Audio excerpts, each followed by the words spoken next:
परम सौभाग्य का विषय है कि आज सदगुरु कबीर का परिनिर्वाण दिवस मनाया जा रहा है। ऐसा अवसर मानव जीवन के लिए और कबीर पंथ के लिए बड़ा गौरव का विषय है। सदगुरु कबीर ने अपने जीवन में तमाम प्रकार की भ्रांतियों को जड़ मूल से उखाड़ने का प्रयत्न किया और सदगुरु कबीर ही नहीं, समय समय पर हर महापुरुषों ने अपनी सोच समझ बुद्धि विचार से समाज में परिवर्तन लाने का प्रयास किया है। सिद्धांत कुछ भी रहा हो, बाद कुछ भी रहा हो, परंतु हर महापुरुषों ने अपनी समझ के आधार पर इस मानव जगत को एक दिशा प्रदान किया। हर व्यक्ति के अंदर अपनी समझ है और इस समझ के आधार पर वह पकड़ता है और छोड़ता है। ये बातें आदमी के जीवन के जो पहलुओं से जुड़ा हुआ है। हमारे जीवन के और हमारे सोचने के दो ही ढंग हैं, तीसरा कोई भी ढंग नहीं है। या तो हम सही जीवन जीते हैं या फिर हम गलत जीवन जीते हैं, या हम किसी बात को सही ढंग से पकड़ते हैं या हम सही को भी गलत ढंग से पकड़ते हैं। यहाँ पर हमारे जीवन का एक सिद्धांत प्रतिपादित होता है, एक पकड़ने की और दूसरा छोड़ने की। पकड़ और छोड़ के बीच में ही सारे सिद्धांत और सारे वाद मत पंथ पैदा होते हैं। जो हमको अच्छा लगता है उसको हम पकड़ लेते हैं, जो चीजें हमें अच्छी नहीं लगती उसको हम छोड़ देते हैं। पकड़ हमारे लिए बंधन है और छोड़ना अर्थात त्याग हमारे लिए मुक्ति है। कोई भी महापुरुष कितना भी चीखता रहे, पुकारता रहे, बोलता रहे, लेकिन जब तक आदमी के अंतर विवेक, अंतर भावनाएं जागरूक नहीं होंगी, जागृत नहीं होंगी, कोई व्यक्ति अपने जीवन में आमूल चूड़ परिवर्तन करने में सक्षम नहीं हो सकेगा। अब प्रश्न खड़ा होता है कि हमारे जीवन के ढंग कैसे बदले। समझदार तो मनुष्य ही भी है और मनुष्य के अलावा पशु पक्षी भी समझदार है। ऐसा नहीं है कि पशु पक्षी समझदार नहीं है। आप कुत्ते को देख लीजिए, व्यवहारिक बातें मैं कहता हूं, क्योंकि व्यवहार और सिद्धांत दोनों एक दूसरे के पूरक हैं।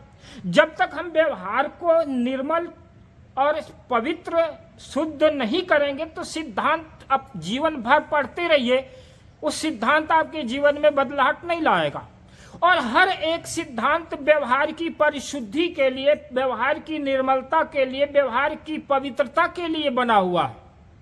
कोई भी ऐसा सिद्धांतवाद मत पंथ ऐसा नहीं है कि समाज में अनियतता पैदा करे, समाज में वो उदन्यता पैदा करे।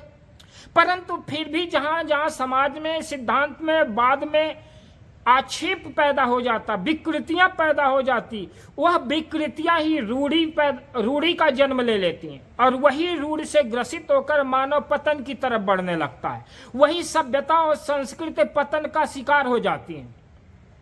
अब प्रश्न खड़ा होता है कि व्यवहार, एक कुत्ता है, उसको आपने, वो चाहे कुत्ता पालतू हो या फिर फालतू हो, किसी भी प्रकार के कुत्ते को अगर आप प्यार से रोटी देते हैं तो क्या करता है, उसकी साइकोलॉजी को पकड़िए। कुत्ते को जब आप खुद अपने हाथ से रोटी देते हैं, भोजन देते हैं, तो वो क्या करता है, पहले तो रोटी को देखता है, यानी भोजन को देखता, फिर भोजन को देखने के बाद देने वाले को देखता है। ऐसा आपने कुत्ते की साइकोलॉजी को समझने का प्रयास किया है? कभी कभी आपने किया होगा, कभी कभी नहीं किया होगा, लेकिन उसकी समझ को देखिए। जैसा आदमी आज अपने आप को इतना श्रेष्ठ मान रहा, अपने आप को बड़ा मान रहा कि मनुष्य समझदार है, लेकिन मनुष्य ही समझदार नहीं है, पशु पक्षी भी समझदार हैं। तो जब कुत्ते को आप रोटी देते हैं तो पहले आपको देखता है, फिर रोटी को देखता, फिर आपको देखता, और फिर क्या करता है, वो पूंछ हिलाता है। बिना पूंछ हिलाए वो क्या करता है, दुम हिलाए बगैर वो भोजन नहीं खाता है। फिर कैसे खाता है, वो रोटी एक पैर पर रखेगा, दूसरे को दबाएगा और धीरे धीरे तोड़ तोड़ कर खाएगा, बड़े शांति से खाएगा। और वहीं खाएगा जहां पर कि आप दिए हुए होंगे, जहां देंगे भोजन वहीं कुत्ता खाएगा। लेकिन यदि कुत्ता कहीं से चुरा करके लाए वही रोटी, तो 3 मकान दूर जा करके छुप करके खाता है। तो एक बात समझ में आई कि दिया हुआ जो भोजन वो बैठकर ईमानदारी से और पूंछ हिलाकर, पूंछ का हिलाने का मतलब कि देने वाले के प्रति कृतज्ञता व्यक्त कर रहा कुत्ता। और जब वो किसी घर में चोरी करके रोटी लेकर भागता है तो 3 घर दूर जाकर के छुप करके गली में खाता है, वहां पूंछ नहीं हिलाता, वहां दुम दबा करके खाता और बहुत जल्दी खाता है। इसका अर्थ क्या निकला कि मनुष्य ही समझदार नहीं है, पशु भी समझदार है। उसकी भी साइकोलॉजी है और आपकी भी साइकोलॉजी है। उसके भी जीने के ढंग है 2 हैं और आपके भी जीने के ढंग 2 हैं। तो जीवन की जो पहलू है वह प्रकृति के अनुसार हर व्यक्ति पर लागू होता है। इसको बोलते हैं लॉ ऑफ अट्रैक्शन पावर, प्रकृति का सिद्धांत, प्रकृति का नियम। सर्दी हो, गर्मी हो, बारिश हो, ये प्रकृति के आधार पर हर मनुष्य के ऊपर समान प्रभाव डालता है। अब प्रश्न होता है कि मन को कैसे बदला जाए, समझ को कैसे बढ़ाया जाए। ये तो सभी लोगों ने कहा है, सभी संतों ने कहा है और आप भी समझते हैं हमें समझदार होना चाहिए। ना समझ कोई भी नहीं होना चाहता है। कोई कोई विशेष समझदार होता है, कोई कोई अल्प होता है।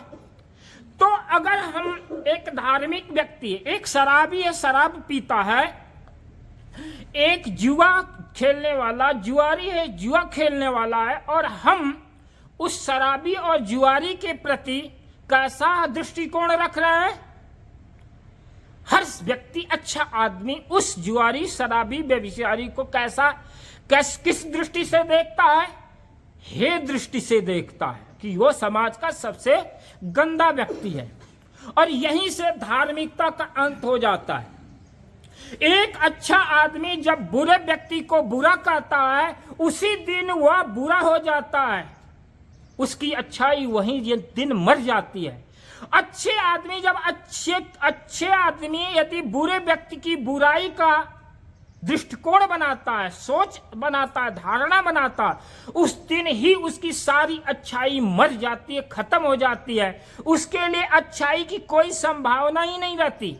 अच्छे और धार्मिक आध्यात्मिक व्यक्ति के मुक्ति और कल्याण के दरवाजे उसी दिन बंद हो जाते हैं। परंतु गलत व्यक्ति, शराबी और जुआरी के लिए अनंत संभावनाएं, उसके सुधारने की, उसके कल्याण की अनंत संभावनाएं बनी हुई है, उसके दरवाजे खुले हैं। इसलिए हमारे दर्शनों में नाम आता है अंगुलीमाल को। अंगुलीमाल के अलावा मोदग्लायन का नाम आता है, सारिपुत्र का नाम आता है। बौद्ध दर्शन की मैं बात कर रहा हूं। उसी तरह से तमाम प्रकार के दर्शनों में इतने अपराधी, इतने पापी, रत्नाकर डाकू जैसे आदमी को भगवत्ता को उपलब्ध होते देखा गया है। ऐसा क्यों?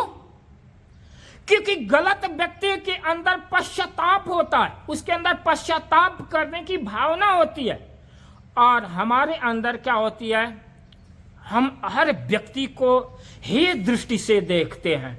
और इसलिए यहां पर कबीर साहब का एक सूत्र आता है कि अपने जीवन को जितना हम अच्छे से देखना शुरू करें, हमारी दृष्टि जब तक हम अपने तरफ नहीं देखेंगे तब तक बाहर से जो हमारी जो दृष्टि है वो हे की तरफ होगी। ऐसा नहीं कि हमारे प्राचीन दर्शनों में अध्यात्म और आत्मज्ञान की बातें नहीं है, परंतु वो भाषा इतनी क्लिष्ट रही है। जैसे शास्त्रों में कहा, संशय आत्मन विन्यसति। अगर आपके अंदर संशय है तो आपकी आत्मा का विनाश हो जाएगा। अब यहां प्रश्न खड़ा होता है कि संशय किस बात का, और वह संशय रखने मात्र से हमारे आत्मा का विनाश होता है, जबकि कुछ जगह ये ऐसा कहा गया है कि आत्मा का तो विनाश होता नहीं है। अजरहम अमरम अखंडम अनुपम हम शुद्ध चैतन ज्ञान स्वरूपम, अथर्ववेद का श्लोक है कि मैं अजर हूं, अमर हूं, अखंड हूं, अनूप हूं और शुद्ध ज्ञान के समान शुद्ध बुद्ध ज्ञानी हूं, शुद्ध हूं। हमारी चेतना में जरा सा भी मैल नहीं है। जब हमारे अंदर मैल है ही नहीं तो फिर ये गंदगी की बातें कहां हम कर रहे हैं, ये व्यर्थ। जब आत्मा शुद्ध है, बुद्ध है, तो फिर हम कहां बने? हम तो मुक्त ही, मुक्त है स्वभाव से, स्वरूप से जीव मुक्त ही है, वो बधा नहीं है।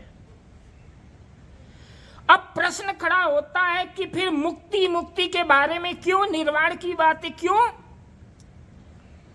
तो प्रश्न खड़ा होता है केवल भावनाओं और धारणाओं से बधा हुआ है। अब संशय क्या है?